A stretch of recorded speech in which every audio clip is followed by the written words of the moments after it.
son premier prix de désireux de le pousser, le fit entrer en qualité de quartier-maître dans une fabrique de baquets où il put donner toute la mesure de son précoce talent. Engagé aux Zouaves à 18 ans, il fut nommé général de brigade pour avoir sauvé des flammes un adjudant-chef au cours des inondations du Massif central en 1900. Rentré dans ses foyers, il se lança à corps perdu dans l'étude du cornet de bif et de la géométrie dans l'espace. Et c'est ainsi que de fil en aiguille et de planche à repasser en pile de pont, il en arriva à la conviction formelle qu'il se devait d'inventer une brosse capable de rendre à l'humanité décadente l'éclat d'un lustre que les taches de bougie et la turpitude avaient terni depuis des siècles. Pénétré de l'importance de sa mission, Alcibiade Reluire se mit courageusement au travail. Ses premiers essais furent désastreux. Sa brosse offrait l'aspect d'une meringue au foie gras ou d'un covercoat de limonadier, suivant l'angle sous lequel on la considérait. Et puis, un beau jour, ses efforts furent couronnés de succès. Et le 26 mars 1853, la brosse majuscule, sortit de ses mains pour partir à la conquête de l'univers. Il y a maintenant 125 ans de cela. Bien des choses se sont passées depuis, mais rien ne doit nous faire oublier cet homme illustre qui a doté la créature de l'élément indispensable à sa propre dignité. Et ce sera la récompense de ma vie d'avoir été le premier à rappeler les vertus de ce grand citoyen et de les exalter en une époque où les choses n'ont de valeur que par rapport à celles qui n'en ont pas du tout.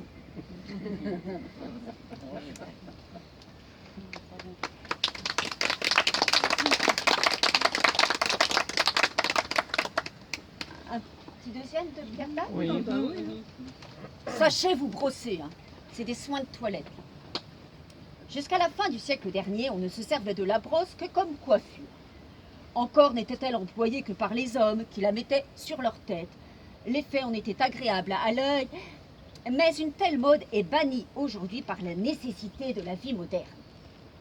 La brosse n'est donc plus maintenant une fantaisie chevelue à l'usage des messieurs, mais un instrument de toilette de première importance à la disposition des dames.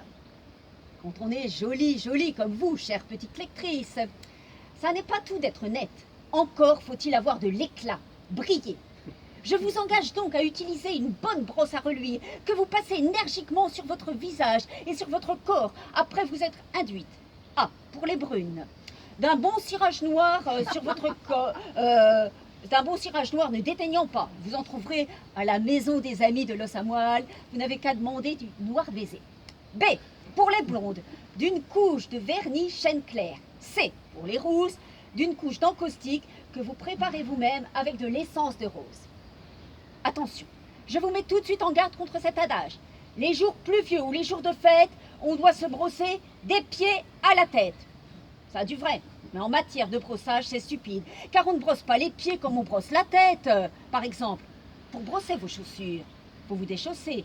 Et par contre, vous ne déchaussez pas vos dents pour y passer la brosse. Ou alors, ça dépasserait terriblement votre sourire. Il est beaucoup plus délicat qu'on aurait tendance à le croire de brosser ses sourcils. Il s'en mêle et l'effet désiré n'est pas obtenu. Le mieux, et je vous le conseille, est encore de les épiler. Et après cela, vous pouvez les brosser un à un, sans risquer qu'ils s'embrouillent les uns contre les autres. Et en attendant qu'ils repoussent, vous vous dessinez d'un habile trait de crayon une ravissante paire de sourcils. Avant de terminer ma petite causerie sur la brosse, je veux dénoncer une erreur dont vous vous rendez certainement coupable.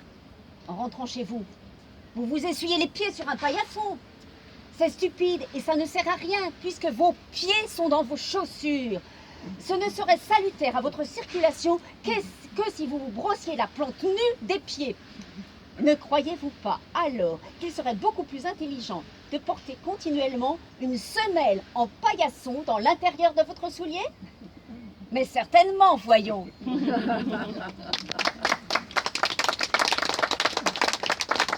Alors c'est un petit clin d'œil parce que, bon là c'est une mémoire aussi de tous les gens qui ont combattu, qui combattent maintenant et qui malheureusement combattront.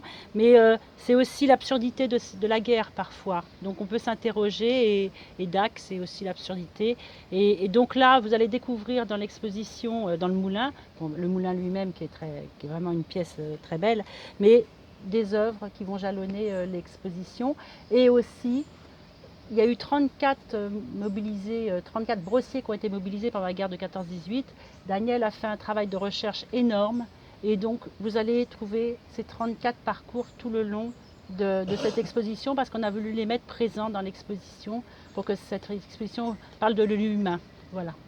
Donc je voulais juste vous dire que